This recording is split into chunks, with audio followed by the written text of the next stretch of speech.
아내가 친정에 간 사이 집에서 혼자 잠이 든 남편. 그런데 문득 이상한 소리에 잠에서 깼는데요. 눈앞에 복면을 쓴 괴한을 발견했습니다.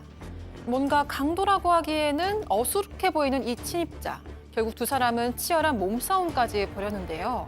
과연 이 침입자의 정체는 뭐였을까요? 자, 실제 사례를 당사자 특정을 이유로 저희가 각색했다는 점 먼저 말씀드리고요. 와, 이거 정말 충격적인 일입니다. 이게 과연 진짜 저는 오늘 이걸 딱 보고 진짜 막장 드라마 그 자체다. 어? 네. 근데 뭐 사실 요즘 일어나는 일입니다. 사실 그 40대 남성은 10년 전에 5살 연상의 여성이랑 결혼을 했는데 이 여성은 상당히 재력가였습니다. 그래서 이 처가의 도움을 받아가지고 사업을 했는데 그래서 이제 성공을 했어요. 그러니까 요즘은 다 직원들한테만 맡겨놓고 취미생활만 하는 중이었습니다. 그런데 취미 활동을 하다가 크로스핏을 하면서 만난 20대 후반의 여성이랑 이제 바람이 납니다. 아이고야. 근데 이제 아내는 너무 화가 나죠. 왜냐하면 아내보다 무려 21살이나 어린 여성이었어요. 안 그래도 5살 연하인 남편이 바람 피울까 봐 늘 노심초사했는데 이걸 알게 되고 남편에게 따졌습니다. 그런데 도리어 의붓지 취급만 받게 됐습니다. 그래서 이 아내가 복수를 하겠다라고 마음을 먹고 선택을 한 게 7080 돌싱 댄스 동호리에 들어가서 마치 싱글인 척하면서 맞바람을 피웠다고 합니다. 대릴 사위로운 주제에 네가 감히 바람을 펴? 널 부셔버릴 거야. 그렇죠. 이 맞바람을 저 피긴 폈어요. 그럼에도 불구하고 이 아내가 5살 연하의 이 남편을 그래도 사랑을 했는 것 같아요. 그렇지만 화가 나서 맞바람을 피고 있는데 어느 날 충격적인 물건을 하나 발견합니다. 이런 하나에 이렇게 뭐가 탁 바뀌거든요. 네. 빨래를 하려고 남편 주머니를 뒤집고 있는데 거기 보니까 웬 여자하고 20대 내연녀입니다. 남편하고 웨딩 컨셉의 사진이 있었던 거예요. 웨딩 드레스 입고 웃는. 세상에. 이거 보면 열 받거든요. 야 이러면서 머릿속에 뭐가 툭 끊긴 그런 느낌이 들면서 상당한 고통을 느꼈고요. 갑자기 뭔가 생각이 났대요. 50대 내연남을 만나러 가면서 안 되겠다 결심을 하면서 나 돌싱 아니고 유부녀다 미안하다 하면서 자기 남편 얘기를 합니다. 남편이 날 바람 피우고 나 때린다. 때리진 않았는데? 안 때리죠. 거짓말해요. 거짓말. 거짓말을 하면서 막 일하니까 이 얘기를 들었던 50대 남자가 그 내연남이죠. 예. 자기야, 그동안 진짜 속안이 망했네. 그 나쁜 놈, 이 오빠야가 꼭 내 복수해 줄게. 이렇게 다짐을 했다고 합니다. 아, 그러니까 차도살인, 남의 칼로 이렇게 딱 치려고 한 거군요, 지금. 네, 맞습니다. 두 사람은 만날 때마다 어떻게 남편을 혼내줄지 작당 모의를 했습니다. 그러다가 내연남이 제안한 아이디어가요. 강도인 척 집에 들어가서 남편을 때리겠다 이거였습니다. 아내는 좋은 아이디어라고 호응을 했고요. 뿐만 아니라 집 비밀번호를 알려줄 테니까 현관문을 열고 당당하게 침입해라. 이렇게 구체적인 범행 계획을 주도하기도 했습니다. 또 작전만 성공하면 바로 이혼을 하고 당신과 재혼하겠다고 감언 이설까지 속삭였고요. 내연남은 이 얘기를 듣고는 다리 몽둥이를 꼭 부러뜨리겠다 이렇게 다짐을 했다고 합니다. 그 다리 몽둥이를 부러뜨리겠다 앞에 욕도 있었는데 그거는 안 읽었어요. 예. 자, 그리고 얼마 뒤에 아내는 친정에서 자고 온다면서 집을 비웠습니다. 자, 작전 개시. 그렇습니다. 작전 D 날인데요. 그날 새벽에 이 50대 남성이 복면을 쓴 채 또 손에는 골프채를 듣고 아파트로 간 다음에 당당하게 그 출입문 비밀번호를 띠띠띠띠 눌고 문을 열고 들어갔습니다. 갔어요. 그런데 앞불사, 밤이잖아요. 불 껐었습니까? 캄캄한 데다가 처음 와보는 집이니까 장소를 몰라. 왔다 갔다 하다가 바닥에 떨어져 있던 빈 맥주캔을 밟은 거예요. 누가 그걸 거기다 버렸어? 이 40대 남성이 먹고 논 거죠. 아, 진짜? 빠지직 소리가 나니까는 잠자던 40대 남편이 깜짝 눈을 딱 보니까 앞에 웬 괴한이 서 있는데 골프채를 두고 서 있는 거예요. 그러니까 이 사람이 누구야? 소리쳤더니 이 50대 내한님이 당당하지 못하고 본인이 그 말 들어가 얼어붙어서 서 있는 거예요.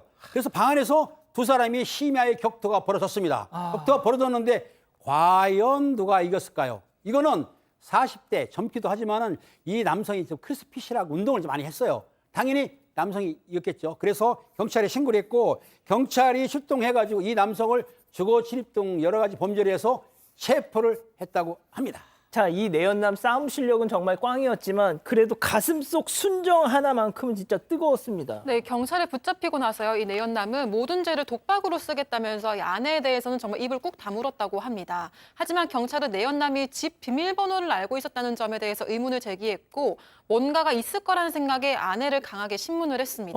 하지만 이 아내에게는 이 내연남에 대한 순정이 없었나 봐요. 나 좋다고 따라다녀서 몇 번 만나줬지만 불륜은 아니었다 이렇게 세상에. 주장을 했던 겁니다. 하지만 이를 알게 된 내연남의 딸이 반박을 하고 나섰습니다. 아빠가 여자친구라면서 휴대전화 사진으로 보여줬다 이렇게 이야기를 한 건데요. 와우. 또 아내를 가리키면서 저 아줌마랑 우리 아빠랑 사귀는 게 확실하다 이렇게 진술을 했습니다.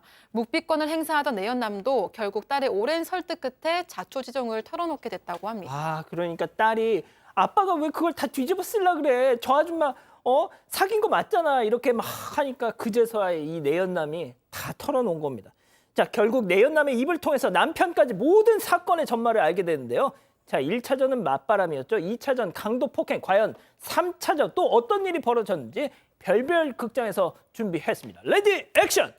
야, 동네 사람들 좀 나와보소! 세상에 불륜남한테 남편을 때리라고 시킨 천하의 악차가 여기 있습니다. 다들 이 얼굴 좀 보러 있어. 구경 좀 하세요. 야, 내가 천하의 악처면 너는 천하의 바람둥이겠지. 어떻게 나보다 21살 어린 여자랑 바람이 나니? 야, 박지훈, 너 딸뻘이야, 딸뻘. 됐고 능력 아이가. 이혼 소장 잘 받았지? 근데 당신이랑 1분 1초도 같이 있기 싫다잉? 굿딱 짐 싸서 내 집에서 빨리 나가라. 내가 왜? 나 못 나가. 먼저 바람 피운 당신이 유책 배우자지. 당신이랑 내 언니요, 내가 짓밟아 버릴 거야. 나 절대로 못 나가, 알았어? 진짜 너무 진짜 얄밉습니다, 남편. 저 잘못했죠. 예. 야, 좀. 아니 근데 솔직히 네. 독인 객인입니다. 똑같죠. 사실. 똑같죠. 편을 들 수가 없어. 저도 사면서 이게 맞나 싶기도 한데 예. 어쨌든 지금 둘 다 이제 지금 문제가 되는 상황이고 아내도 적반하장이기도 하고요. 남편 혼내고 주고 싶다 뭐 하소연을 했을 뿐이지 교사한 적은 없다. 폭행 교사한 적 없다. 이렇게 딱 잡아댔다고 하긴 합니다. 이혼 요구하니까 누구 좋다고 이혼하냐. 또 당신이 바람 폈으니까 유책 배우자 아니냐라고 지금 문제 중이고 현재 지금 이혼 소송이 제기 중인 상태고요. 아내는 집에서 버티고 있다고 합니다. 자, 그렇군요. 그럼 여기서 별별 상담소 오늘의 궁금증 짚어보죠. 자, 바람 피운 남편에게 내연남을 이용해서 복수한 아내. 저더러 유책 배우자라는데 누구 잘못이 더 크냐? 자, 은배 팀장님부터 달려보겠습니다. 이건 쌍방의 유책이기 때문에 사실은 뭐 아까 말 도끼인 객기인이라고 부르나요? 똑같은 상황인데 그렇다 하더라도 바람 폈다 하더라도 내남한테 집에 들어가서 남편을 폭행하라고 시켰기 때문에 여성이 좀 더 유책이 있지 않을까 저는 그런 생각이 듭니다. 자, 교수님은요? 네, 저도 뭐 독인객인 도토리 키재기 50보 100보기는 한데 전 좀 생각이 달라요. 법적인 처벌은 여성이 더 받아야 될지 모르지만 저는 일단 여성은 약간 이성을 잃을 만큼 마음의 상처를 받은 상태였어요. 그 남성과 21살 어린 여자의 웨딩 사진을 보면서 머릿속에 뭐가 툭 끊어지는 느낌이었다라고 얘기했거든요. 그러니까 이성이 없었던 상태라 너무 상처받은 상태였기 때문에 여성도 너무너무 잘못했죠. 어쩌면 법적 처벌받을 수 있는데 사실 심적으로 조금 여성이 더 이해가 갑니다, 저는. 자, 그러니까 그냥 불륜까지만 해도 그냥 참고 가려고 그랬는데 웨딩 사진 보고 거기서 팍 터진 거야. 저도 여성 좀 편을 좀 들자면요. 예. 여성은 알 거예요. 뭘? 자신의 내연남과 자신의 남편이 싸웠을 때 누가 이기느냐. 꼭 아, 알아요. 세상에. 내연남 보내면서 아이고 제가 두드리 맞을 것 같은데 분명히 그 생각했을 겁니다. 아유, 제가 웃으면 안 되지만 웃으면 안 되는데 웃으면 그럼에도 불구하고 그거라도 해야 되겠다라는 생각했지 않았을까 개인적으로는요. 그러면 제일 불쌍한 사람은 내연남이네. 너무 그런 불쌍하다. 생각이 좀 내연남은 사실은 갔을 때 깜짝 놀랐을 거예요. 시켰을 때는 야 이거 은배 팀장님 같은 사람이 뭐 있어. 내가 이거 하면 내가 이길 수 있겠지. 그러니까 시켰겠지 하는데 갔는데 김은배 팀장 같은 분이 있는 거예요. 망한 거죠. 망한 거예요. 날 캔을 밟아서 걸린 게 아니고요. 어차피 못 이겨요. 사지로 몰다니. 네, 죽을 뻔했어요 잘못하면. 네, 아유 웃으면 웃으면 안 되- 되는데 하여튼 근데 제가 자꾸 지금 설명하자면 그렇습니다. 죄송합니다. 예, 진짜 정신없어요 지금 백다희 아나운서. 네, 가족분들 의견도 전해드리겠습니다. 김영환님, 똑같은 사람들입니다라고 하셨고요. 부정정님은 남편이 먼저 바람을 안 폈으면 이런 일이 안 생겼겠죠라고 하셨습니다. 하지만 은혜호님, 아내가 그래도 이건 아니죠. 참 어리석은 생각입니다라고 하셨습니다. 아니, 아직도 구독을 안 했다고? 구독? 어떻게 하는데? 아이고, 여기 누르면 된다. 여기 빨리 좀 눌러라. 빨리 눌러야겠다. 가족 여러분, 구독하기는 여기요.